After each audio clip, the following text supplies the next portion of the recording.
really weird. She's like my inner voice now.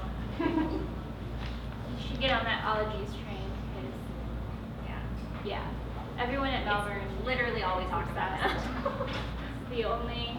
Someone mentioned ologies in front of the Malvern owner, and he lit up like. He came alive inside. Yeah, I had never seen joy on anyone's face compared to that. I was like, oh wow, you can love a podcast. Like your own child. Yeah. So something I want to say about tonight's lineup is that tonight's lineup came together because readers who have come to Ice Cream Social and writers that have come to Ice Cream Social have joined us at the open mic and were like, hey, I would love to be featured. And that was super easy to do. You can just walk up to us and say the exact same thing or message us on Instagram. And we're trying to get better about planning months ahead. So just let us know. Yeah, we're trying. It's been 4 years of that attempt. We're getting so much better though. But so if you know someone that would be great, bring them out, have them talk to us and join us. If being featured is something that you'd like to do, we're really chill. We're down to feature. Yeah, so easier. I have no filter today. You're the best. Yeah. But it's just as simple as letting us know, and then we're happy to make it happen for you. So we're really grateful that this month's lineup came together because folks were like, hey, when can you squeeze me in? And I was like, right now.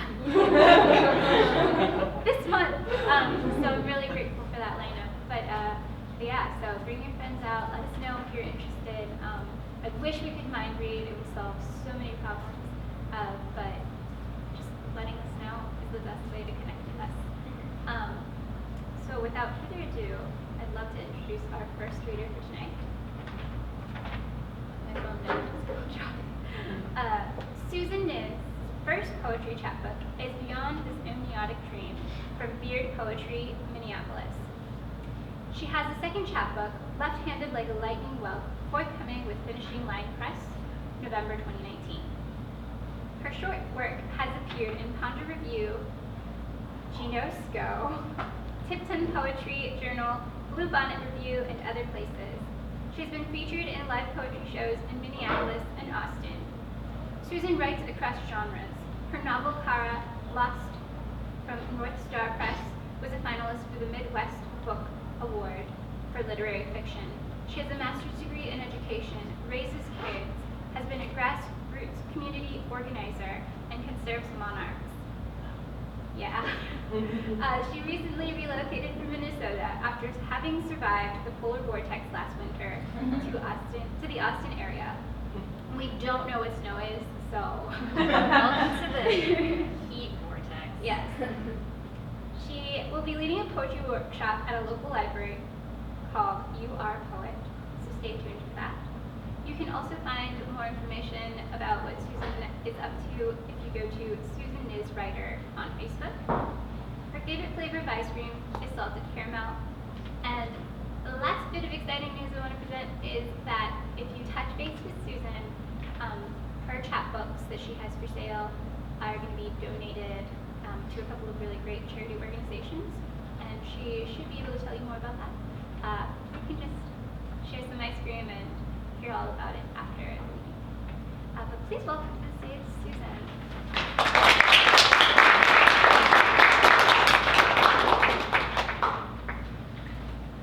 Hi everybody. Okay, I'm so excited and thank you so much for this opportunity, and I feel like I just have so much information I want to share with you, but mostly I want to read poems. So if you come see me afterwards, you can get a copy of my chapbook, and half of the money will go to Equal Justice Initiative and half will go to RAICES. And if you want to just make a donation directly to them, just show me your receipt, we can do it that way. So first I'll read you a few poems from my first chapbook. The Septuagenarian Kindergartner. The little girl with the felt cape and the marble eyes of an owl The cataract surgery went well, a minor ordeal really. All drops and drugs and a laser, which would have been mesmerizing had she been conscious. Her grandfather gave her a ride to the hospital, a cookie promised. She walks with a cane these days, gnarled, twisted wood, a silver knob to grip. Aching knees creak like the basement door. Now a three-legged trot to her tricycle. Stamp, stomp, click, stamp, stomp, click. Cane tossed like a t-ball bat because life is long and wind runs through her graying hair. She never leaves the house without red lipstick and a dolly for the ride. The ride is long, and when she drifts to sleep, the years roll back. She remembers her beauty, her silken skin, like a lullaby, tragic and pacifying. The drifting sail of a rope swing above chasms, above years, above lush fertile valley. A red orthopedic sneaker drops, enjoys the fall. This is from Apology. And by the way, this, to give a little context, this is my daughter, and my father died 2 weeks before my daughter was born, my second daughter was born. I fluttered like a clumsy sparrow to a closed window with a crash. I'm ready to be free now. They sliced you to your entangled spine and strummed the cord. The surgeon heard a dull thud and declared there was no music left in you. But I can hear notes of bluegrass with my little girl ears, though muffled like aspirations and my will to fight. You left me with this dark cloud shadowing my miracle, the birth of my second girl. I tried to think of a reason to call you to say goodbye, but I could only remember the meteor shower we watched, and it didn't seem like enough of a story. Did you remember? Did you notice me at your side as stars flung themselves earthbound for your amusement? Final scenes. I'm hardly qualified to write about the sky or how to get things in order if you know your time is coming. The grace and wisdom or fear you may possess is long ago inherited, the fruits of which have long ago been harvested or not. If you dreamt of a cabin in southern Minnesota and a hunting dog, if it came with misty water loons and rattling woodpeckers whose echoes would fill your ears in your final days, but instead you chose something else, an enclosed room with monitors and nurses, I could take something from your choice and put it in writing, my wish for a beach with glassy water lapping at my feet. If that were the end, it would be okay, because the last thing I'd hear, that far-off roar and crash, would tell me the ocean goes on and on, whether I'm here or not.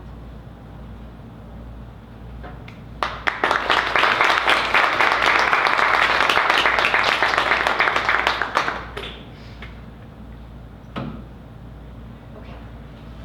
I have to read some things that I wrote just recently, and I don't have to, I just want to.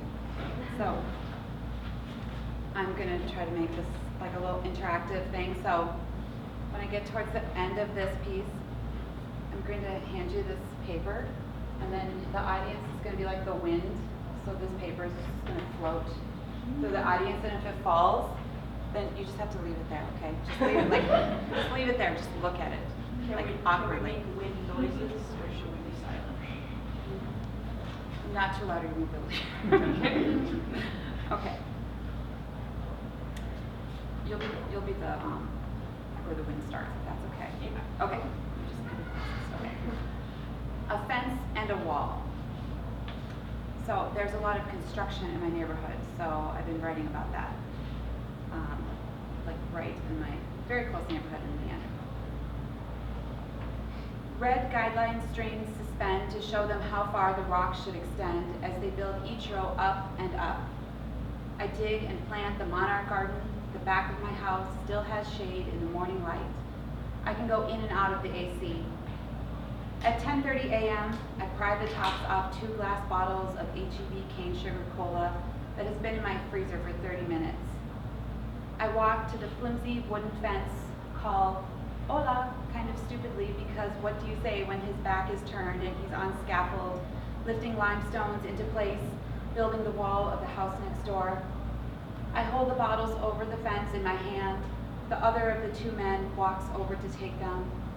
I can see his clothes a little through the slats of the fence, light-colored, long-sleeved, crusted with mortar. The weight of the bottles is lifted from my hand. Gracias, I suppose I didn't really hear, but I watched it pass to him on the scaffold over my shoulder, saw his smile, his swig. I felt some satisfaction because I love a cold caffeine rush too. I feel like the man who took the bottles from my hand took care not to touch my hands because he was working. If I could see over fences, if I could bring over a chair, maybe I'd have taken his hand, tried to say something more than hola and de nada. A fence and a wall, part 2. Texas isn't hot. Texas isn't hot at 7:30 a.m. in the long shadow of my house, where coolness expands like the pounce of a grasshopper. When I step out into the long, lonely air, look at what I planted yesterday, the holes I dug for flowers, the sod skulls I carried by the hair to the side yard by the garage, the chunks of Texas clay smearing the lawn, my lower back cries out. The flowers, purple, orange, yellow, are a single row of passengers on an early morning bus, the expanse of the yard late for work.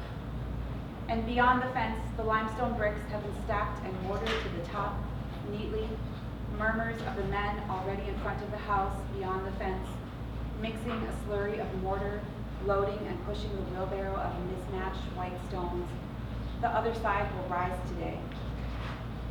My heart sings for the native flowers that will bring the butterflies and the bees, and I may have forgotten their names already. A breeze comes. I turn back again. You're beautiful, I say. A lot was done yesterday. A fence and a wall, part 3. Efrain, Hugo, Roberto. My feet in sandals, covered in dust, going up the construction zone driveway, where they eat lunch from the food truck in the shade of the garage. Yo compro su lonche hoy. I put some cash under a board so it won't blow away. ¿Cuáles son sus nombres? Hugo, Roberto, Efraín. Yo soy Susana.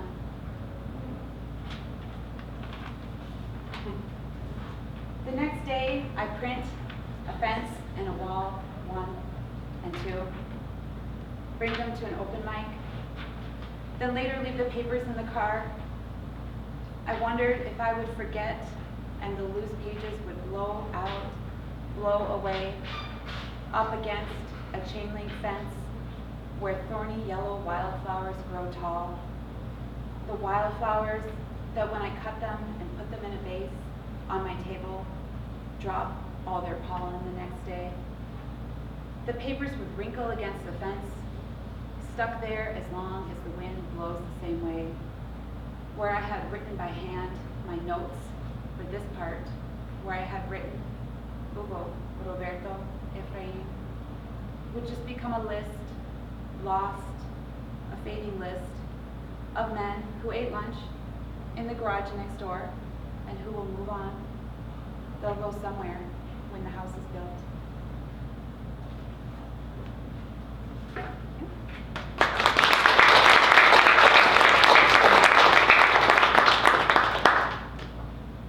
You guys are like wins, like more like A students, like off the papers. That was really fun. Did the paper fall? I don't know. It fell? Did you pick it up? No, I'm kidding. Okay, and lastly, here's a few poems from my forthcoming chapbook, which is supposed to be available for pre-sales like extremely soon. So please be my friend on social media. Is there any way to say that doesn't sound like awkward? Probably any other way to say that. Okay, so I'm on Instagram and Facebook and all of that. What's your handle? What's your YouTube? I have a Susan Nice writer, and Twitter is Nice Susan, and it's all Susan Nice or Nice Susan, so N-I-Z.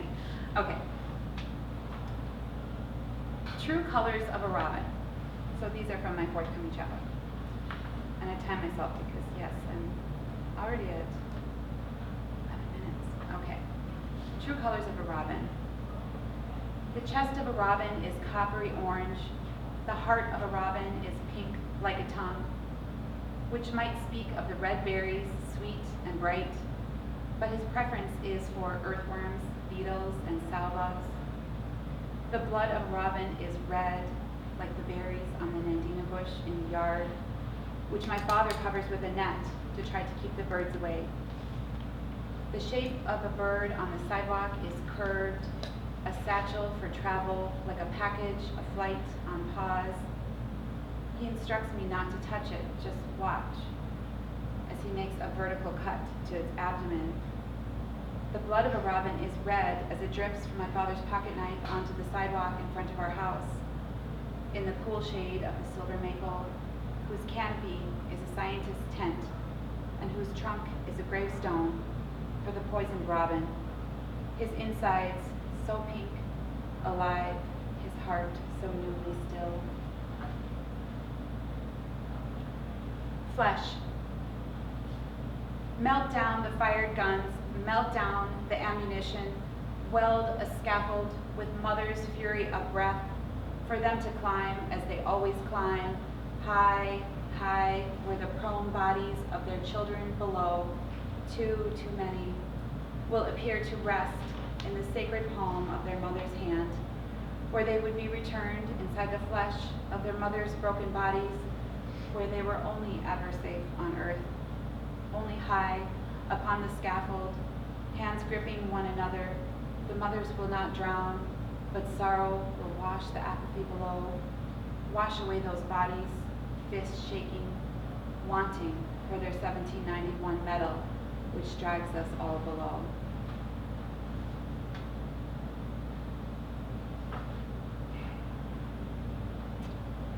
I'll just read one more.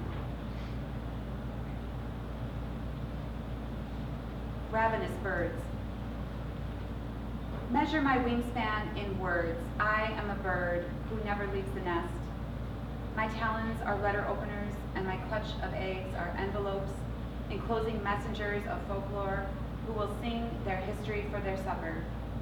I use my beak to arrange sticks into letters, then words. The nest clutters around a jumble of eggs, which tap together when nudged by my feathery, clumsy body, then begin to rattle and shiver. I hear pecking from inside the egg, which I would like to muffle as I try to write out my aspirations to lift and dive as a solo pilot. The words follow the curve of our home. I hop back and read on the lip of the nest in stick letters. Leaf is to pillow, pebble is to mill, branch is to... Hatchlings crack free and sorrowfully cry my name, crackling ladybugs down their throats in pieces. They love the taste and tell stories for more. A warm, downy body lies on my last line. Words struggle from my beak. The stick words are warmed, covered, obscured by small, hungry birds.